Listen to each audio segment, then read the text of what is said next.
ಒಬ್ಬರಿಷ್ಟದಂತೆ ಒಬ್ರು ಬಾಳದೆ ಸಂಸಾರದ ಸುಖ ಕಣೆ. ನನಗ್ ಸಿಗಿರುವಂತ ಗಂಡ ನಿಂಗ್ ಸಿಗ್ಬೇಕಾದ್ರೆ 7 ಜನ್ಮ ತಪಸ್ ಮಾಡಿರ್ಬೇಕಣೆ. ತಪಸ್ ಮಾಡಿರ್ಬೇಕು. ಅವ್ರ ಮನಸ್ಸು ಎಂತದ್ದು ಅಂತ ನಿಮ್ಗೇನ್ ಗೊತ್ತು? ನನ್ ಗೊತ್ತು. ನೀವೆಲ್ಲ ಅವ್ರನ್ನ ಕಲ್ಲಾಗಿ ನೋಡ್ತಿದ್ದೀರಿ. ನಾನು ಅವ್ರನ್ನ ದೇವರಾಗಿ ನೋಡ್ತಿದ್ದೀನಿ ಕಣೆ. ದೇವರಾಗಿ ನೋಡ್ತಿದ್ದೀನಿ.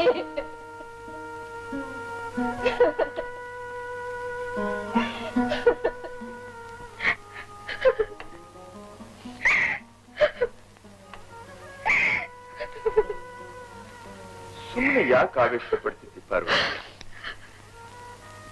ಇಷ್ಟೊತ್ತು ಪೂರ್ಣಿಮಾ ಏನು ತಿಳಿದೆ ಮಾತಾಡ್ತಾ ಇದ್ದಾಳೆ ಅಂತ ಇಲ್ಲ.